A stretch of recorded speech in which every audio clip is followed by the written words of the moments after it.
है और वो है हाल ही की लिस्टिंग भारती हेक्सा। जबरदस्त सेक्शन में स्टॉक आज 8% की बड़ी छलांग लगाता हुआ। इस छलांग की वजह है एक दमदार रिपोर्ट, और इस रिपोर्ट में क्या 10.5% हो गया। अभी भी 8% देखा था, अभी 10.5%। Very good. आइए कुशल तैयार बताने के लिए क्यों भागा है भारती हेक्सा, बताइए। बिल्कुल सर, देखिए लिस्टिंग के टाइम पर भी काफ़ी अच्छा आउट परफॉर्मेंस इसने दिखाया था। जिस तरह से इशू प्राइस था उसके बाद आप देखिए लगातार यहाँ पर तेज़ी बनती हुई दिख रही है। आज के दिन में भी अब 10% ज़्यादा के गेंस भी हो चुके हैं।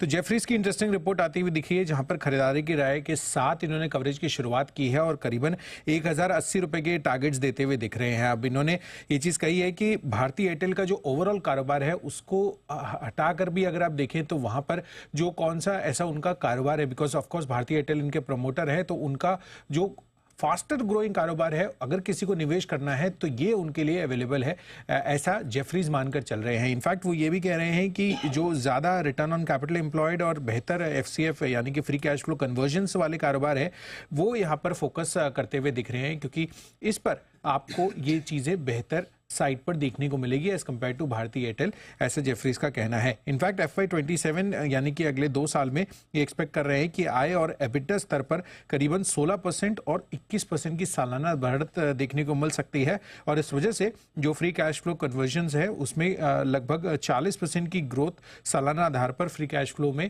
आपको बढ़ती हुई दिख सकती है। यही नहीं, मजबूत कैश बनने से कंपनी करीब 5500 करोड़ की डी लेवरेजिंग भी करती हुई दिख सकती है। तो एक तरफ तो आपको कारोबार इनका बढ़ता हुआ दिख रहा है बढ़िया तेजी से, और साथ ही आप देखिए तो यहाँ पर इनकी डिलीवरेजिंग से भी इनकी बैलेंस शीट में सुधार आता हुआ दिख सकता है। FY27 तक इनका मानना है कि net debt to EBITDA ratio जो है वो 0.4 टाइम्स होता हुआ दिख सकता है। तो ये कुछ एक पॉइंटर्स है जिस वजह से जेफरीज मानकर चल रहा है कि भारतीय हेक्साकॉम में और भी फर्दर अपसाइड की पोटेंशियल है 1080 रुपए के टारगेट के साथ। ओके, तो 1080 के टारगेट के साथ भारतीय हेक्साकॉम, इस पर रखनी है आपको नजर।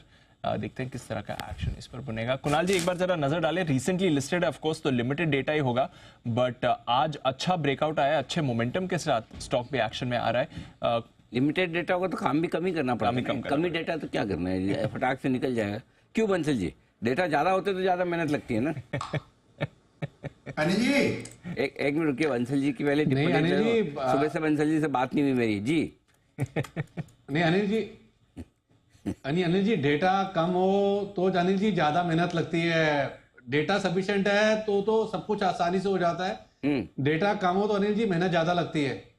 ऐसा क्यों? अनिल जी सिंपल सी चीज है, life and stock market they both are same. Anil ji अगर चाय पत्ती पानी दूध कम है तो अनिल जी चाय ज्यादा कैसे बनेगी, मतलब कि ज्यादा बनानी हो तो मेहनत लगती है ना अनिल जी, उसका कुछ जुगाड़ करना पड़ेगा। कुणाल जी मल्टीपल टाइम फ्रेम्स में जाएंगे, 15 मिनट 30 मिनट फिर पूरा स्टडी करेंगे। दीपांशु को कौन से टाइम फ्रेम पे ब्रेकआउट दिख रहा है? ये बंसल जी चाय बनाने की प्रोसेस आपके मुंह से शोभा नहीं देती। आप तो अपने पेट बनाती बनाइए जी कुणाल जी। अनिल जी देखिए, कुल मिलाकर डेली चार्ट पर 3 कैंडल्स हैं, यानी कि 3 ही केवल डेटा पॉइंट है। तो अनिल जी इस प्रकार के चार्ट पर कुछ भी कहना मुश्किल होता है, जैसा बंसल जी ने कहा। लेकिन अनिल जी जैसा बंसल जी ने कहा, मैंने इंट्राडे चार्ट्स खोले हुए हैं और इंट्राडे चार्ट पर अनिल जी एक ब्रेकआउट है 875 के ऊपर, तो बहुत लिमिटेड डेटा है, इसीलिए इस व्यू को बहुत ज्यादा तरजीह नहीं दी जानी चाहिए। लेकिन मुझे लगता है 875 के ऊपर ब्रेकआउट है, स्टॉक मजबूत लगता है, तो मेरी मध्यम अवधि में यहाँ पे खरीदारी की राय है। तो जिनके पास पोजीशन है बने रहे, और शॉर्ट टर्म के लिए मुझे लगता है थोड़ा वेट एंड वॉच करना चाहिए। ओके, तो ये है आपके लिए शॉर्ट टर्म के लिए थोड़ा वेट एंड वॉच करने की सलाह। भारतीय हेक्साकॉम अब 11% ऊपर हो गया और बड़ी तेजी इस काउंटर। मतलब ये इसका तो मतलब ऐसा किसी का खाली पुश के जरिए मैं बोल रहा हूँ ले लो, हाँ, वो वैसा वाला बाइंग हो रही है उसमें कि Exactly. लिए जाओ लिए जाओ लिए जाओ। आइए